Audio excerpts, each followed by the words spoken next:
So let's do closing. So yeah, start off with Jojo's. Yes, I think that Russians may give a victory to Ukraine, a small victory, just to keep them trying. I think it's essential.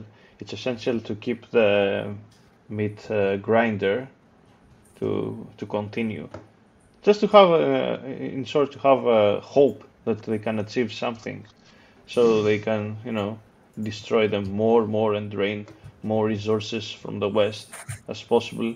Like, peace is the worst case scenario for Russia. That's what I think, and they will try to prevent it. Simeon? Okay. Yep.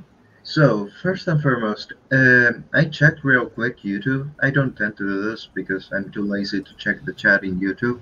And, well, something I saw is that there is 98 likes and there is more views than there is likes. So, what's happening there?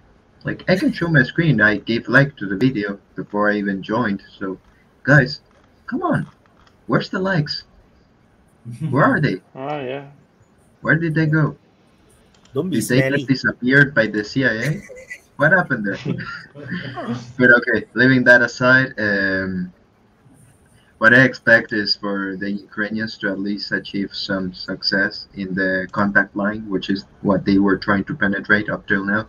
It's not even the first line of defense, it's the contact line, like the forwards positions. But aside from that, perhaps they will achieve penetration of the third line somewhere along the line to Tokmak, but nothing else. I can't see anything else. I am even being generous here with my thoughts, just due to how they have been carrying out their results. They have not been committing, so I cannot see success with that. In any case, that would be my closing. The only last thing would be, where the fuck are the South Americans? I don't see any South Americans here. Come on, I'm calling for you guys. That's all. Yeah, Chris. So I think there are a couple of things to think about. The first is the question is there an off-ramp for the war? And I think that we're seeing more, Western European countries trying to make noises about wanting an off-ramp. I think there will be. I think Russia is trying to is definitely very successful at selling this war as a war against NATO. The fact is, when I was in Russia at the beginning of April, a guy told me, he says, based on what happened in World War II, if there's going to be a war against the West, I just don't want it fought on Russian soil. And I think there are a very large number of Russians who feel that way. I don't think it necessarily means they have to invade NATO states at this point yet. But I think it does mean that. That this is an area where they feel like they have to win, and they will win. So I think we're heading towards the end of this war. I think after this offensive, things are going to start going very, very, very badly for Ukraine. So that's my closing. Okay, Mikiadi. Yeah, you're muted. Sorry, you're muted. Unmute. Oh yeah, I think somebody's taking a shower or something. But yeah, it's from Chris. The song is from Chris. I'm not sure what's that. Maybe he's cooking. So there's something which I'll probably bring up in a different open mic. But I came to slowly kind of realize that the Russians are actually intentionally acting weak. They were talking really big when they were sort of things were not going well, when they didn't have enough troops in Kherson and in the north. And now that they actually have all the trained manpower and most of the things they need, now you can even hear Putin say, "Oh, we don't have as much modern weapons as we need."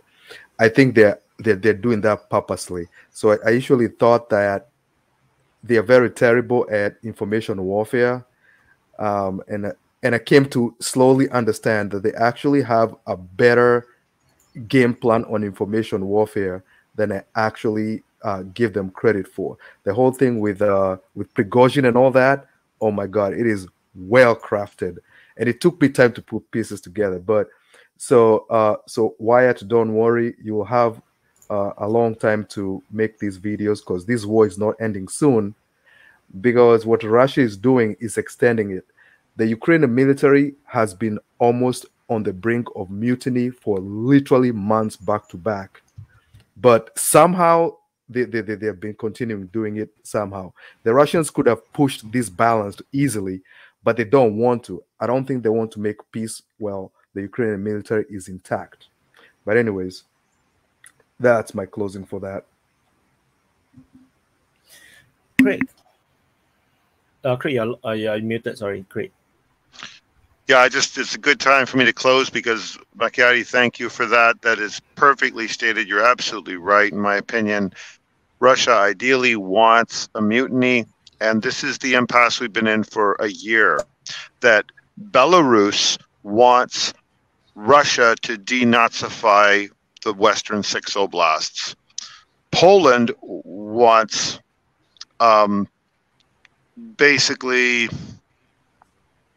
Well, actually, Poland wants Russia to do it, and Ukraine wants, to stay Ukraine, and Russia wants Ukraine to denazify the west of Ukraine. So Belarus is worried about Poland moving in and wants Russia to do it, but Russia doesn't want to do it. Russia wants to leave it to Poland, and Poland's scared to do it. So this is where we've been for a year. Who's going to denazify the very Nazi West?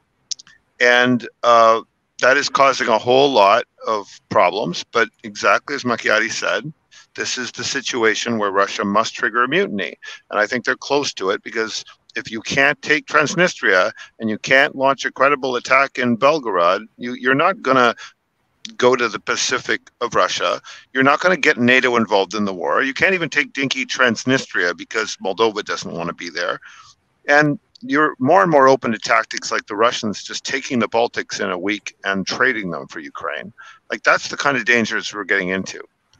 So this it really ideally ends in a mutiny, because then the entire possibility of rebuilding another CIA type of Ukraine under it with a Bandera ideology is gone. The Russians have got to get it to the state where Ukrainians are tearing down Bandera statues and shooting Nazis in the street.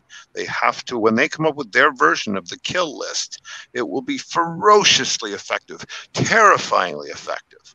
It will just be like the French Revolution, where 100,000 people go in a kind of a terror, and nobody wants to mess with these scary people ever again. So I think the Russians have an info war plan to bring this about.